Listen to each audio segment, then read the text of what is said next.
Night fell over the river Jabbok, and the world around Jacob grew quiet. He had sent his family, his servants, and all he owned across the stream, choosing to remain alone in the darkness. Fear pressed heavily on his heart.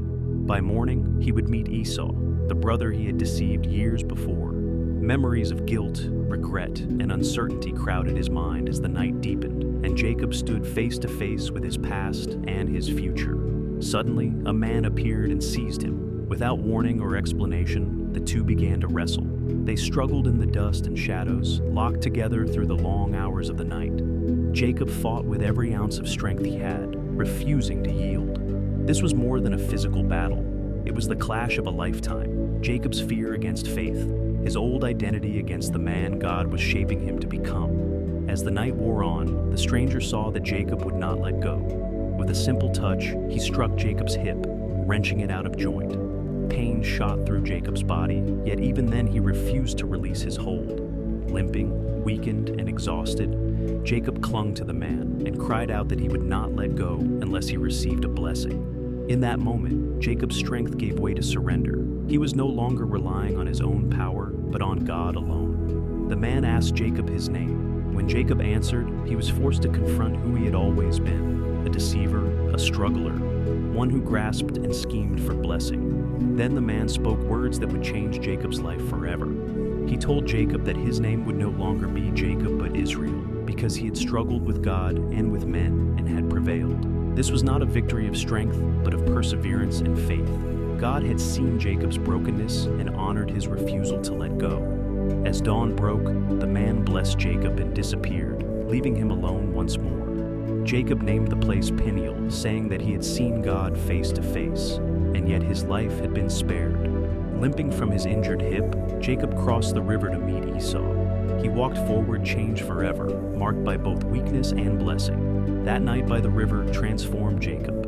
He entered the struggle as a fearful man and emerged as Israel, carrying a new name, a deeper faith, and a lasting reminder that true transformation often comes through wrestling with God in the darkest moments of life. The struggle at the river was not just about survival, it was about identity. Jacob had spent his entire life chasing blessings, manipulating outcomes, and running from consequences. That night, God stopped him in his tracks. No angels, no thunder, no crowd, just darkness, sweat, and a grip he could not escape.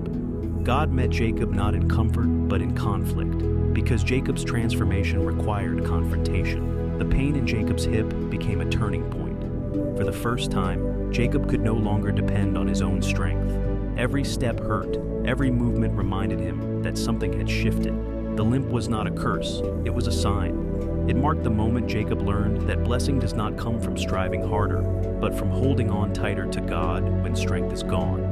When Jacob refused to let go without a blessing, heaven listened. This was no longer a man demanding favor. This was a broken soul desperate for grace. In that cry was humility, repentance, and faith wrapped together. Jacob finally understood that God was not an obstacle to overcome, but the source of the blessing he had been seeking all along. The new name Israel carried weight and destiny. Jacob meant deceiver, but Israel meant one who struggles with God and prevails. God did not erase Jacob's past, he redeemed it. Every failure, every fear, every hard lesson became part of a greater story. Israel would become the father of a nation, proof that God builds his promises on transformed lives, not perfect ones. As Jacob limped toward Esau at sunrise, fear no longer ruled him. The man who once ran away now walked forward, changed from the inside out. His weakness had become his strength because it forced him to rely on God. The night of wrestling prepared him for reconciliation, restoration, and a future guided by faith rather than fear. Jacob's story reminds us that God often meets us in our hardest battles. The nights when we feel alone, afraid, and exhausted are often the moments when God is closest. Wrestling with God may leave us wounded, but it also leaves us blessed. When we refuse to let go, even in pain, God gives us a new name, a new direction, and a life forever changed.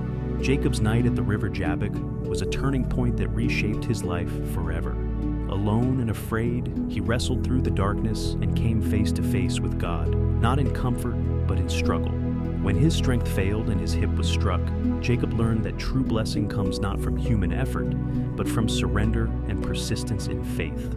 By refusing to let go, Jacob received both a blessing and a new identity. His name was changed to Israel, marking a transformation from a deceiver who relied on himself to a man who depended on God.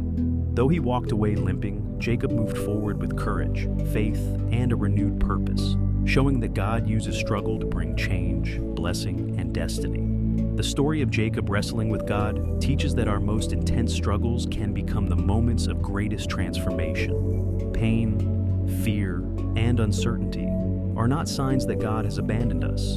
They are often the arenas where faith is tested and strengthened. Jacob's perseverance turned weakness into blessing, fear into courage, and a simple night of wrestling into a lifelong legacy. Like Jacob, when we refuse to let go and cling to God, we too can emerge renewed, carrying a new name, a new purpose, and a life forever changed.